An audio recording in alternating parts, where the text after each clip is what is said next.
नमस्कार, मैं हूं सत्यपाल और आप देख रहे हैं CWB हिंदी न्यूज। पहाड़ों में हो रही बर्फबारी से हरियाणा में और बढ़ेगी ठंड। देखिए मौसम की ताजा अपडेट। हरियाणा में आने वाले दिनों में और ठंड पड़ने वाली है क्योंकि पहाड़ों पर लगातार बर्फबारी हो रही है, जिस कारण मौसम में बदलाव होना संभव है। पहाड़ों पर हो रही बर्फबारी और हवा की दिशा उत्तर पश्चिमी होने से देश के कई हिस्सों में ठंड का रंग चढ़ने लगा है। हालांकि कंपकपाने वाली ठंड का दौर अभी दूर है। ठंड का असर जम्मू कश्मीर से लेकर दिल्ली और पंजाब, हरियाणा, उत्तर प्रदेश, राजस्थान तक दिखाई दे रहा है। श्रीनगर में न्यूनतम तापमान की बात करें तो 0 डिग्री और लेह में -10 डिग्री सेल्सियस पहुंच गया है। उधर दिल्ली और जम्मू में 8 से 9 डिग्री सेल्सियस तक पहुंच गया है। मौसम विभाग ने अगले 24 घंटे में पारा और गिरने का अनुमान जताया है। इसके साथ ही सुबह कोहरा भी रहेगा। 29 नवंबर को कुरुक्षेत्र से हरियाणा को 3 बड़ी सौगात देंगी राष्ट्रपति द्रौपदी मुर्मू। अंतर्राष्ट्रीय गीता महोत्सव 2022 पर राष्ट्रपति द्रौपदी मुर्मू व मुख्यमंत्री मनोहर लाल खट्टर प्रदेशवासियों को 3 बड़ी योजनाओं की सौगात देंगे। राष्ट्रपति इन परियोजनाओं को शुभारंभ करने के साथ साथ 29 नवंबर को ही अंतर्राष्ट्रीय गीता महोत्सव 2022 का विधिवत रूप से आगाज करेंगे। इस महोत्सव के साथ साथ सूचना, जनसंपर्क एवं भाषा विभाग की राज्य स्तरीय हाईटेक प्रदर्शनी, हरियाणा में मध्य प्रदेश पवेलियन, गीता शिल्प मूर्ति उद्यान के साथ साथ कुरुक्षेत्र विश्वविद्यालय में अंतर्राष्ट्रीय गीता सेमिनार का शुभारंभ करेंगे। इन कार्यक्रमों के उपरांत राष्ट्रपति राष्ट्रीय प्रौद्योगिकी संस्थान के 18वें दीक्षांत समारोह में शिरकत करेंगे। इन सभी कार्यक्रम स्थलों पर सुरक्षा व्यवस्था के पुख्ता इंतजाम किए जाएंगे। राष्ट्रपति मुख्यमंत्री स्वास्थ्य सर्वेक्षण योजना, हरियाणा ई टिकटिंग प्रोजेक्ट पर 950 करोड़ रुपए की लागत से सिरसा जिले के मेडिकल कॉलेज का शिलान्यास भी करेंगे। सीएम मनोहर आज दिल्ली में, चंडीगढ़ में हरियाणा की नई विधानसभा सहित इन मुद्दों पर केंद्र से करेंगे चर्चा। हरियाणा के सीएम मनोहर लाल शुक्रवार को दिल्ली रवाना होंगे। सीएम वहां 2023 के केंद्रीय बजट की होने वाली प्री मीटिंग में शामिल होंगे। साथ ही हरियाणा की ओर से इसको लेकर जहां सुझाव और फीडबैक दिया जाएगा, वहीं सीएमओ के अफसरों ने नाम प्रकाशित नहीं करने की शर्त पर बताया कि मीटिंग में हरियाणा की ओर से मांग रखी जाएगी। अफसर के अनुसार सीएम इस बजट में राज्य के लिए शिक्षा, स्वास्थ्य और रोजगार से जुड़े मुद्दे प्रमुखता से उठाएंगे। मीटिंग में केंद्रीय वित्त मंत्री निर्मला सीतारमण विशेष रूप से मौजूद रहेंगी। दिल्ली में आज होने वाली इस प्री बजट की मीटिंग में दूसरे राज्यों के वित्त मंत्री भी शामिल होंगे। हरियाणा के सीएम मनोहर लाल के पास वित्त मंत्रालय भी है, इसलिए वे इस मीटिंग में हरियाणा के वित्त मंत्री के रूप में शामिल होने जा रहे हैं। दिल्ली में यह मीटिंग सुबह 11 बजे शुरू होगी। उधर बताया जा रहा है कि चंडीगढ़ में हरियाणा के लिए विधानसभा के लिए जमीन का मुद्दा भी सीएम उठाएंगे। इसके अलावा वह राज्य के अन्य अनसुलझे मुद्दों पर भी चर्चा करेंगे।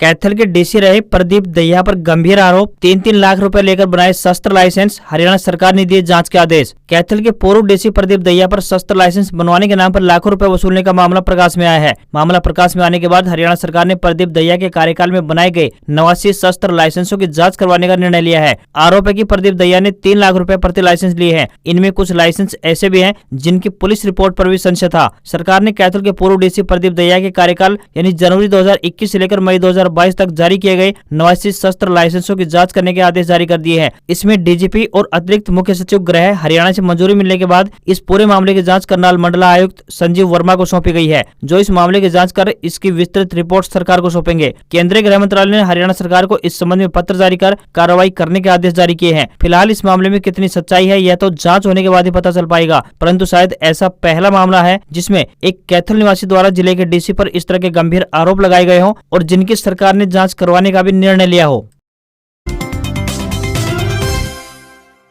किसान हो जाएं सावधान, पीएम किसान योजना के नाम पर हो रही है ठगी, जानिए पूरा मामला। किसान भाइयों के लिए खबर बेहद जरूरी है। इन दिनों पीएम किसान योजना के नाम पर किसानों के साथ ठगी होने के मामले सामने आ रहे हैं। कुछ असामाजिक तत्व किसानों से जालसाजी करके पैसे वसूलने का काम कर रहे हैं। दरअसल किसानों को योजना की 12वीं किस्त मिलने से पहले सरकार ने भूलेख सत्यापन की प्रक्रिया को लागू कर दिया है। इस दौरान फर्जी तरीके से योजना का लाभ उठा रहे किसानों की पहचान की गई है और लाभार्थियों की संख्या में भारी कमी आई है। अब अयोग्य किसानों से सरकार प्राप्त किस्तों के पैसों को वापस ले रही है। इसी का फायदा उठाते हुए कुछ लोग किसानों के साथ जालसाजी कर रहे हैं। ठगी करने वाले लोग योजना के बाहर हो चुके लोगों को कॉल और एसएमएस कर रहे हैं और एक फर्जी बैंक अकाउंट नंबर दिया जा रहा है। लोगों से कहा जा रहा है कि अब तक किसान सम्मान योजना से जितनी भी राशि मिली है उसे इस अकाउंट में जमा कर दीजिए। ऐसा करके लोगों के साथ फ्रॉड किया जा रहा है। सरकार ने योजना के नाम पर आ रहे फर्जी बैंक खाता या फिर फोन कॉल या एसएमएस से सावधान रहने की अपील की है। अभय चौटाला बोले, मेडिकल छात्रों की मांगे जायज, बॉन्ड पॉलिसी वापस ले सरकार। इनेलो के प्रधान महासचिव एवं एलनाबाद के विधायक अभय सिंह चौटाला ने भाजपा गठबंधन सरकार द्वारा मेडिकल में दाखिला लेने के लिए लागू की गई बॉन्ड पॉलिसी के विरोध में एमबीबीएस छात्रों द्वारा की जा रही भूख हड़ताल का समर्थन किया और मेडिकल छात्रों की मांग को जायज बताते हुए कहा कि मेडिकल में दाखिला लेने के लिए बॉन्ड पॉलिसी की शर्त को तुरंत वापस ले भाजपा गठबंधन सरकार। साथ ही हेल्थ यूनिवर्सिटी के उप कुलपति द्वारा पीजीआई की ओपीडी में मीडिया के एंट्री पर बैन लगाए जाने की कड़ी निंदा करते हुए कहा कि भाजपा सरकार हिटलरशाही पर उतर आई है। इनेलो नेता ने कहा कि बॉन्ड पॉलिसी के अंदर जो शर्तें रखी गई है वो किसी भी रूप में छात्रों के हक में नहीं है। उन्होंने कहा कि मुख्यमंत्री मनोहर लाल खट्टर अपनी हठ धर्मिता को छोड़ें और मेडिकल छात्रों की जो मांगे हैं उनको तुरंत माने। सोनीपत और दिल्ली के किसानों को मिलेगा 1,000 मीट्रिक टन खाद, रोहतक व पानीपत में भी होगा वितरित। सोनीपत जिले में यूरिया खाद की डिमांड पूरी करने के लिए कृषि विभाग की तरफ से प्रयास किए जा रहे हैं। बुधवार को सोनीपत रेलवे स्टेशन पर 2600 मीट्रिक टन खाद का रैक लगा है, जिसके बाद न सिर्फ सोनीपत के किसानों को लाभ पहुंचेगा बल्कि दिल्ली, रोहतक व पानीपत के किसानों को भी सोनीपत से यूरिया भेजा जाएगा। अगले 2 से 3 दिनों के अंदर खाद विक्रेताओं तक पहुँच जाएगा, जहाँ से किसान खाद लेकर अपनी फसल में इस्तेमाल कर पाएंगे। सोनीपत के किसानों के हिस्से 1,000 मीट्रिक टन खाद आ पाएगा। इसमें से 1,000 मीट्रिक टन खाद दिल्ली के किसानों को भेजा जाएगा। इसके अतिरिक्त 500 मीट्रिक टन खाद पानीपत के किसानों व 100 मीट्रिक टन खाद रोहतक के किसानों को वितरित करने का काम किया जाएगा। खुशखबरी, उत्कृष्ट खिलाड़ियों को ग्रुप सी की नौकरियों में अलग से 3% कोटा देगी हरियाणा सरकार। हरियाणा सरकार ने ग्रुप सी के पदों पर भर्ती में उत्कृष्ट खिलाड़ियों यानी ओएसपी और पात्र खिलाड़ियों यानी एएसपी के लिए अलग से 3%, हरियाणा कर्मचारी चयन आयोग द्वारा किसी भी वर्ग में विज्ञापित कुल ग्रुप सी पदों का 3% कोटा देने का निर्णय लिया है। मुख्य सचिव संजीव कौशल ने बताया कि इस उद्देश्य के लिए खेल एवं युवा मामले विभाग एक अलग कोटा बनाएगा और हरियाणा कर्मचारी चयन आयोग द्वारा किसी भी वर्ष में विज्ञापित कुल ग्रुप सी पदों के 3% के लिए पात्र ओएसपी व एएसपी के लिए अलग भर्ती अभियान हेतु हरियाणा एसएससी को मांग पत्र भेजेगा। इस अलग कोटे के तहत पद कुछ चुनिंदा विभागों जैसे कि गृह विभाग, खेल एवं युवा मामले विभाग, स्कूल शिक्षा विभाग और मौलिक शिक्षा विभाग में होंगे। इस प्रकार ऐसे पदों की संख्या की गणना हरियाणा कर्मचारी चयन आयोग द्वारा विज्ञापित कुल ग्रुप सी पदों के 3% के रूप में होगी। इन पदों को केवल उक्त चुनिंदा विभागों के लिए ही विज्ञापित किया जाएगा। हरियाणा पंचायत इलेक्शन अपडेट, इन 4 जिलों में मतदान आज शाम को आएंगे पंच और सरपंच के परिणाम। हरियाणा में पंचायती राज चुनाव के तीसरे और अंतिम चरण के लिए आज मतदान होगा। 4 जिलों हिसार, फतेहाबाद, फरीदाबाद और पलवल में 929 सरपंच और 10,362 पंचों के लिए शुक्रवार सुबह यानी आज 7 बजे से मतदान होगा। राज्य निर्वाचन आयुक्त धनपत सिंह ने बताया कि मतदान के लिए सभी तैयारियां पूरी कर ली गई हैं। वहीं मतदाताओं की सुविधाओं को ध्यान में रखते हुए सभी पोलिंग बूथ पर पीने के पानी, बिजली व विकलांग मतदाताओं के लिए व्हील चेयर आदि की व्यवस्था की गई है। धनपत सिंह ने कहा कि पंच और सरपंच पद के लिए मतदान के नतीजे चुनाव के बाद ही घोषित कर दिए जाएंगे। मातृशक्ति उद्यमिता योजना, महिलाओं को सरकार दे रही है 3 लाख रुपए तक का ऋण। रोहतक के उपायुक्त यशपाल ने बताया कि आजादी के अमृत महोत्सव वर्ष के दौरान सरकार महिलाओं को सशक्त, स्वावलंबी एवं आत्मनिर्भर बनाने के लिए विभिन्न प्रकार की कल्याणकारी योजनाओं का संचालन कर रही है, जिनके माध्यम से महिलाओं को आर्थिक सहायता से लेकर स्वरोजगार स्थापित करने में सहायता प्रदान की जाती है। उपायुक्त यशपाल ने बताया कि हरियाणा सरकार ने महिला सशक्तिकरण की दिशा में हरियाणा मातृशक्ति उद्यमिता योजना शुरुआत की है। उन्होंने बताया कि योजना का लाभ महिलाओं को केवल तभी प्रदान किया जाएगा जब उनकी पारिवारिक आय 5 लाख रुपए या फिर इससे कम हो। उन्होंने बताया कि महिला की आयु 18 से 60 वर्ष के बीच होनी चाहिए तथा वह पहले किसी भी ऋण मामले में डिफाल्टर नहीं होनी चाहिए। योजना के माध्यम से महिलाओं को 3 लाख रुपए तक का ऋण 7% की ब्याज दर पर उपलब्ध करवाया जाएगा। इस ऋण के माध्यम से प्रदेश की महिलाएं स्वरोजगार स्थापित करके दूसरे नागरिकों को भी रोजगार प्रदान करने का काम करेंगी।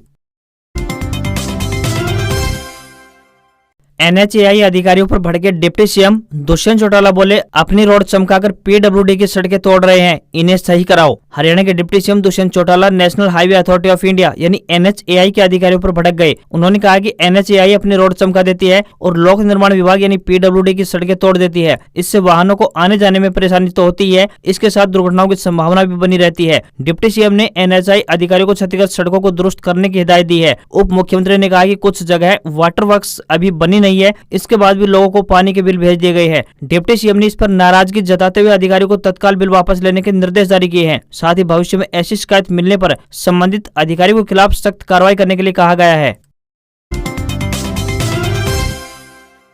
रोहतक पीजीआई में छात्रों की हड़ताल, कहा 24 घंटे में नहीं मिला आश्वासन तो उठाएंगे ये बड़ा कदम। रोहतक पीजीआई में हड़ताल की वजह से लोगों को काफी परेशानी का सामना करना पड़ रहा है। हड़ताल कब खत्म होगी अभी इस पर कुछ भी कहना ठीक नहीं है। वहीं पीजीआई आने वाले मरीजों के लिए खबर यह है कि यहाँ हड़ताल रहेगी। रेजिडेंट डॉक्टर जिनके कंधों पर मरीजों को संभालने का भार है वे ओपीडी में सेवाएं नहीं देंगे। वार्ड व इलेक्ट्रिक ओटी में भी नहीं चलेगा। उनके साथ सभी इंटर्न भी हड़ताल में शामिल होंगे। एमबीबीएस के छात्र क्लास नहीं लगाएंगे। रेजिडेंट डॉक्टर अनिश्चितकालीन भूख हड़ताल पर बैठ गए हैं। वहीं आरडीए ने चेतावनी दी है कि अगर 24 घंटे में सरकार की ओर से सकारात्मक रवैया नहीं अपनाया गया तो शुक्रवार यानी आज सुबह से इमरजेंसी सेवाएं भी बंद कर दी जाएंगी। उधर हड़ताल की घोषणा के बाद पीजीआई प्रशासन ने सभी फैकल्टी डॉक्टरों की छुट्टियां रद्द कर दी हैं। सभी को सेवाएं उपलब्ध कराने के निर्देश जारी किए हैं। कुल मिलाकर मरीजों की परेशानी बढ़ने वाली है। बता दें कि बॉन्ड पॉलिसी के विरोध में एमबीबीएस छात्र पिछले 23 दिनों से हड़ताल पर हैं। अब आरडीए ने आंदोलन के समर्थन में हड़ताल को और व्यापक कर दिया है। हरियाणा में कैबिनेट फेरबदल की तैयारी शुरू, बीजेपी बना रही है ये रणनीति। हरियाणा में कैबिनेट फेरबदल की तैयारी शुरू हो गई है। 2024 में होने वाले लोकसभा चुनाव को देखते हुए ऐसे विधायकों को मंत्री पद दिया जाएगा जो अपने अपने क्षेत्र में सरकार की उपलब्धियों को भुना सके। 2 ऐसे मंत्रियों के जाने की संभावना है जो अच्छा प्रदर्शन नहीं कर पाए हैं। मौजूदा मंत्रियों के विभागों में फेरबदल किया जा सकता है। चूंकि पहले से ही 14 मंत्री हैं, इसलिए नियमानुसार अधिक को ध्वजांकित नहीं किया जा सकता। नए मंत्री बनाने के लिए कुछ को हटाना होगा। प्रदेश में पंचायत चुनाव की प्रक्रिया पूरी हो चुकी है, मतगणना बाकी है। उसके बाद फरीदाबाद, मानेसर और गुरुग्राम में निकाय चुनाव होने हैं। इन चुनाव के बाद सरकार चुनावी मोड में आ सकती है।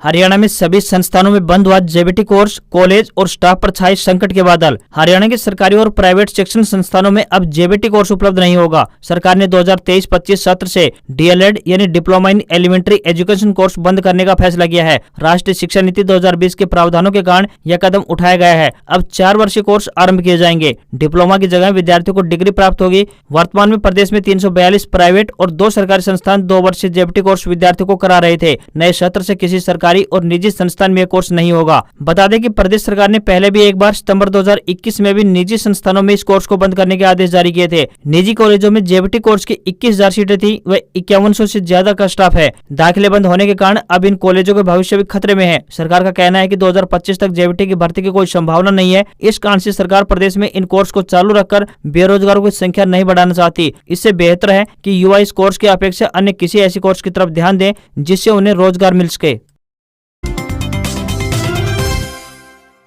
शेयर बाजार का नया रिकॉर्ड, सेंसेक्स ने 62,412 का ऑल टाइम हाई बनाया। निफ्टी 18,484 पर बंद हुआ। आईटी शेयर्स भागे। शेयर बाजार ने हफ्ते के चौथे कारोबारी दिन एक नया रिकॉर्ड कायम किया है। सेंसेक्स ने 62,412 का अपना ऑल टाइम हाई बनाया है। ये 762 अंकों की बढ़त के साथ 62,272 के स्तर पर बंद हुआ। यह सेंसेक्स का ऑल टाइम क्लोजिंग हाई है। 30 में से 28 शेयरों में तेजी दिखाई दी है, वहीं सिर्फ 2 शेयरों में गिरावट देखने को मिली है। निफ्टी ने भी 52 हफ्तों का नया हाई और क्लोजिंग हाई बनाया है। निफ्टी 216 अंक बढ़कर यानी 18,484 के स्तर पर बंद हुआ है। वहीं सराफा बाजार की बात करें तो सोने और चांदी में तेजी देखने को मिली है। 24 कैरेट सोना 52,713 रुपए प्रति 10 ग्राम पर पहुंच गया है। चांदी की बात करें तो ये 62,266 रुपए प्रति किलोग्राम पर पहुंच गई है। वहीं रुपया डॉलर के मुकाबले 29 पैसे मजबूत हुआ है। $1 का रेट 81 रुपए 64 पैसे पर पहुंच गया है। आज खबरों में बस इतना ही। देखते रहिए CWB हिंदी न्यूज। नमस्कार।